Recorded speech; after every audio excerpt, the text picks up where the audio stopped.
ఏం లేదు సార్, బాలుడు ఈ సంఘటన జరిగిన తర్వాత ఈ సంఘటన మండే రోజు జరిగింది. మండే నుంచి ఈ రోజు వరకు బాబు స్కూల్కి వెళ్ళలేడంటే బాబుకి ఏమవుతుంది, ఇంట్లో ఎందుకు వెళ్ళట్లేదు, పక్కింట్లో ఇలా జరిగింది నాన్న నీకు భయం వేస్తుందా, ఎందుకు వెళ్ళట్లేదు స్కూల్కి అని పిల్లవాడిని అడగలేదా? అడిగి ఒక ఫోన్ ఇచ్చినప్పుడు బాబు ఏం చూస్తున్నాడు, ఏం చేస్తున్నాడు, బాబు లోపల ఏం మార్పులు వస్తున్నాయి గమనించుకోవాలి కదా తల్లిదండ్రి. బాబు చేసి కూడా 4-5 సార్లు ఇక్కడ తిరిగారని ఇక్కడ వాళ్ళు చెప్తున్నారు. మేమైతే ఇక్కడ నివాసులం కాదు, మేము మా అక్కయ్య వాళ్ళ ఇంటికి వచ్చాము, మా ఓనర్ వాళ్ళు మా అక్కయ్య వాళ్ళు ఇంటికి వచ్చాము. ఇక్కడ జరిగిన తర్వాత వీళ్ళు ఇక్కడ ఉన్న నివాసులు చెప్పిన మాటల ప్రకారం అయితే మాకు ఇది తెలిసింది. బాబు అయితే 2-3 రోజులు ఇక్కడ తిరుగుతున్నాడు మామూలుగానే. హత్య జరిగిన తర్వాత మేము రోజు కూడా ఇక్కడికి ఇంటికి వచ్చి మళ్ళీ మా ఇంటికి వెళ్ళిపోతున్నాం. అప్పుడు కూడా ఉంటున్నాడు అత్త, ఇక్కడ ఆడుకుంటున్నాడు నార్మల్గా ఉంటారు కదా అని మేము అనుకున్నాము. కానీ ఆ బాలుడు ఇలా చేస్తాడని మేము అనుకోలేదు అని అంటున్నాడు. కానీ ఇంట్లో వాళ్ళు పరిశీలించాలే కదా, ఇన్ని రోజులు సంది బాబు స్కూల్కి పోకపోతే తల్లిదండ్రి అక్క ఎలా ఊరుకున్నారు సార్? మేము అడిగేది అదొకటి.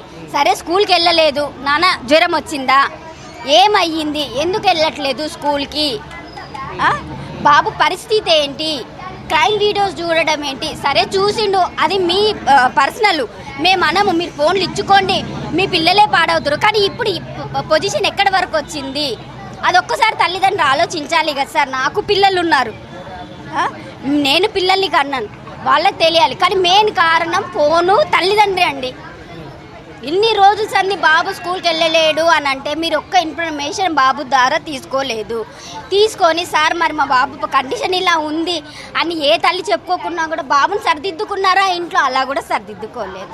ఏం లాభం సార్ మరి చెప్పండి.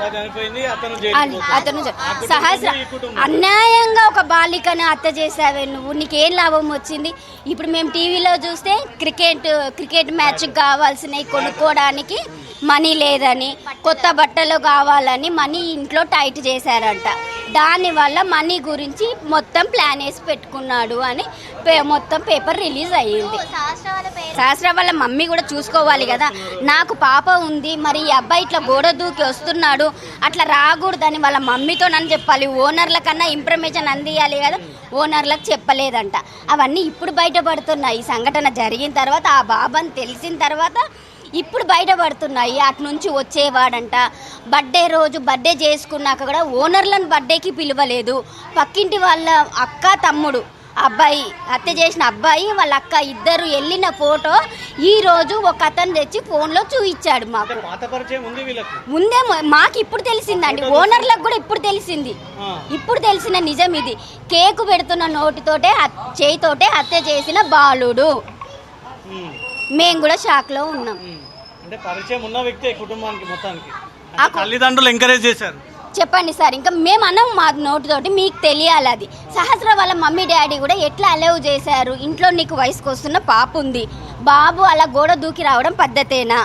ఆమె కూడా ఇంకొకళ్ళని నిందించడం తప్పది.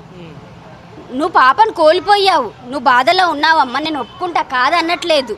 కానీ నువ్వు ఒక్కసారి ఆలోచించు, మీ ఇంట్లోకి ఎలా అలవాటు అయ్యిండు అబ్బాయి, మీ ఇంట్లో డబ్బులు ఉన్నాయని వాడికి ఎలా తెలుసు, మీ అమ్మాయినే హత్య చేయాలని ఎందుకు తెలుసు? ఈ పోర్షన్లో అలాంటి పిల్లలు 3-4 ఉన్నారు.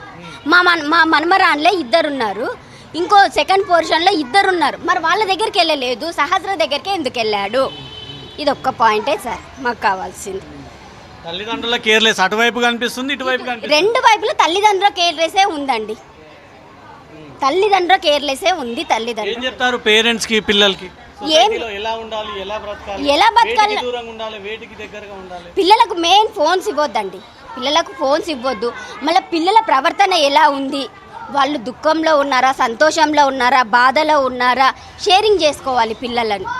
ఏనాన్న ఈరోజు డల్లుగా ఉన్నావు, ఎక్కువ నవ్వుతుండే, ఏనాన్న ఈరోజు ఇంత హ్యాపీగా ఉన్నావు, ఏంటి హ్యాపీనెస్కి అర్థం, ఏంటన్నా ఈరోజు డల్లుగా ఉన్నావు, ఏమైంది బెట ఆఫీస్లో ఏదైనా వర్క్.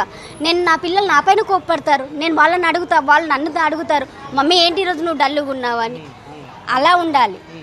నా పిల్లలే గొప్ప, నేనే గొప్ప అని నేను అనట్లేదు సార్, కానీ అలా మాట్లాడుకోవాలి, ఇంట్లో చెప్పుకోవాలి పిల్లలతో. మనం నలుగురిలో చెప్పుకోకున్నా కూడా పిల్లల్ని పక్కకు తీసుకెళ్ళి, నాన్న నా ప్రాబ్లం ఇది, నీకేమన్నా ప్రాబ్లం ఉందా చెప్పు, అట్లా మాట్లాడుకోవాలి. ఫ్రీడమ్ ఇవ్వాలి పిల్లలకు. కానీ ఎలాంటి ఫ్రీడమ్ ఇవ్వాలి?